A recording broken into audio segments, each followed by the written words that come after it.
Masih di ujung pena.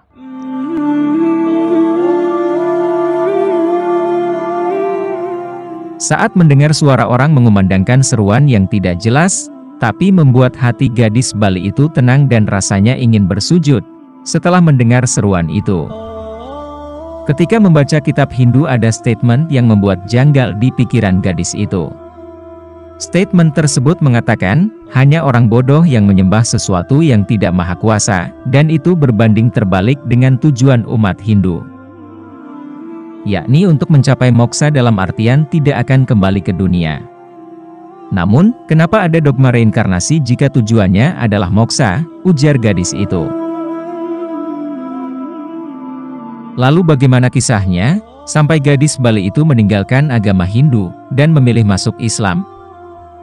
Benarkah kitab Weda yang menuntunnya, sampai gadis Bali itu menjadi mualaf? Sebelum kita bahas lebih lanjut, jangan lupa tekan tombol like, subscribe dan aktifkan tombol loncengnya juga. Jika sudah, mari kita lanjutkan ke pembahasannya.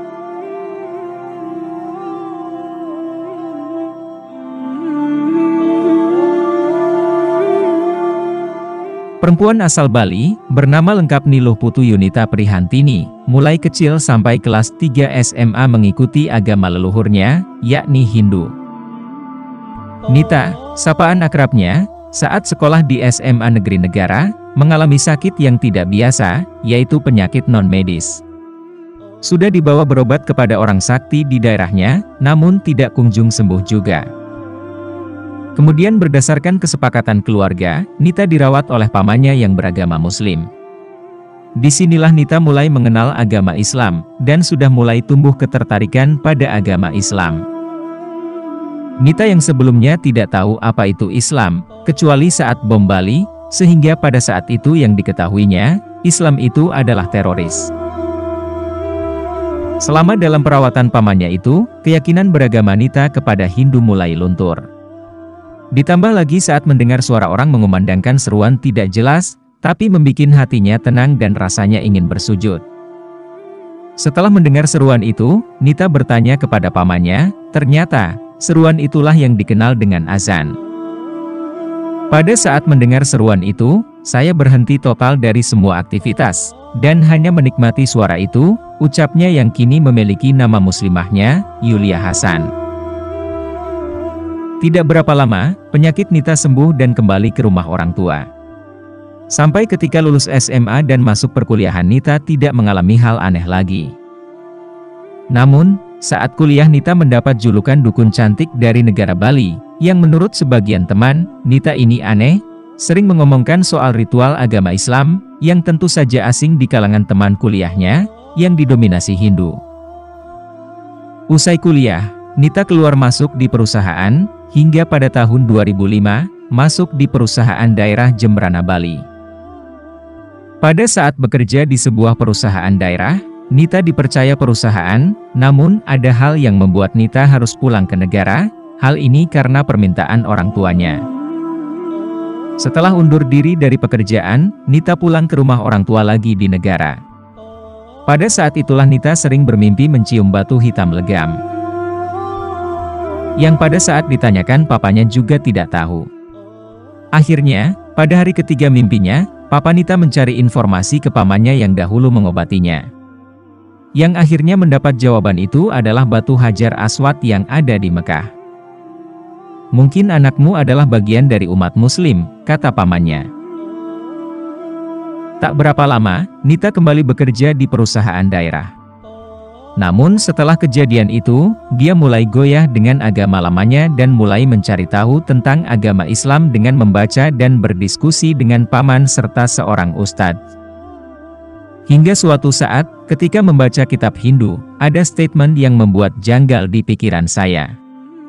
Statement tersebut mengatakan hanya orang bodoh yang menyembah sesuatu yang tidak maha kuasa, dan itu berbanding terbalik dengan tujuan umat Hindu. Yakni untuk mencapai moksa, dalam artian tidak akan kembali ke dunia. Namun, kenapa ada dogma reinkarnasi, jika tujuannya adalah moksa, ujarnya. Menurut Nita, ini adalah sesuatu yang tidak masuk akal. Setelah membaca itu, keyakinan Nita semakin goyah dengan agama lamanya. Dengan bekal sedikit pengetahuan tentang Hindu, Nita mulai sering sharing dengan saudara Hindu untuk menanyakan hal itu. Namun jawaban yang mengecewakan sering didapatkan. Bahkan kakeknya yang seorang mangku di pura keluarga besarnya mengatakan, "Kamu masih kecil dan kamu belum suci. Sebelum membaca kitab tersebut harus mewinten atau pembersihan terlebih dahulu. Jika kamu teruskan membaca itu, padahal kamu belum cukup mengetahui dasar-dasar Hindu dengan kuat, bisa gila kamu," ucap kakek, ditiru Nita. Mendengar ucapan tersebut, aneh menurut Nita. Jika kitab suci yang berisi pengetahuan tidak bisa dinalar dengan akal pikiran manusia, dan hanya percaya dogma saja. Ketika melakukan sharing dengan saudara yang muslim, jawaban berbeda dan lebih masuk akal didapatkan. Di antaranya adalah dosa seseorang itu hanya diterima orang tersebut dan kehidupan di dunia ini hanya sementara, yang kekal adalah kehidupan akhirat.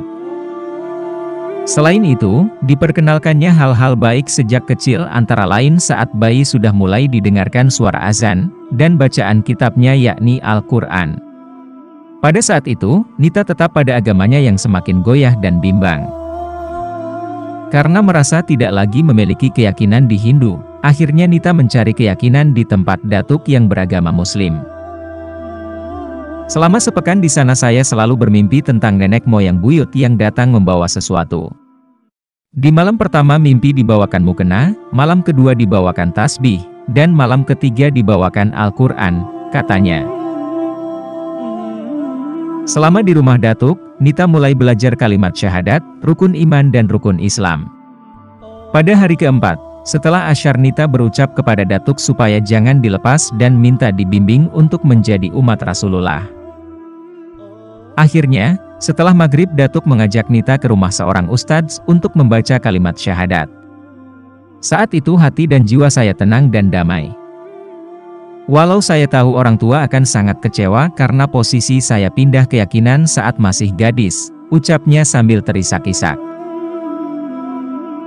Karena sesuatu hal, akhirnya Nita meninggalkan Bali untuk bekerja di Bogor. Namun, karena masih ada permasalahan di perusahaan daerah maka dia harus kembali ke Jembrana. Kepulangan dari Bogor, Nita tinggal di rumah kakek untuk menjaga dan merawatnya. Nita menjelaskan usai kembali dari Bogor dia bertemu seseorang yang dianggap mengerti tentang Islam, yang kebetulan adalah salah seorang pimpinan Muhammadiyah di Jembrana. Karena masih sedikit mengenal Islam, maka kesempatan untuk lebih jauh tahu tentang Islam bisa didapatnya. Saya menganggap beliau ini guru spiritual, ucapnya. Setelah menikah, hubungan dengan guru spiritual semakin akrab karena merasa nyaman ada suami yang mendampingi. Sampai pada tahun 2017 saat Lazismu Jembrana berdiri, Nita diminta membantu semampunya. Hal ini karena Nita masih terikat dengan perusahaan daerah. Di perusahaan daerah, Nita menduduki jabatan sebagai Kepala Bagian Tata Usaha dan Personalia. Karena jabatan inilah, Nita kewalahan dan tidak tenang dalam melaksanakan ibadah. Oleh karena itu Nita memilih keluar dari perusahaan daerah. Sampai pada tahun 2018, Nita mengalami cobaan yang berat, suaminya meninggal. Pada saat itu Amil Lazismu berdatangan untuk memberikan support kepada Nita, yang sampai sekarang masih diingatnya. "Mbak Nita tidak sendiri, ada kami di belakangmu. Ayo berfastabikul khairat melalui Lazismu." Sejak itu, Nita mencurahkan segala yang dimiliki untuk Lazismu. Karena tanggung jawab sebagai kepala kantor Lazismu itu berat apalagi di daerah yang berpenduduk yang minoritas Islamnya. "Saya berjanji siap mengembangkan dan membangun Lazismu Jembrana agar dikenal di seluruh dunia," ujarnya. Meskipun sudah menjadi mualaf, Nita tetap menjaga hubungan keluarga yang non-muslim.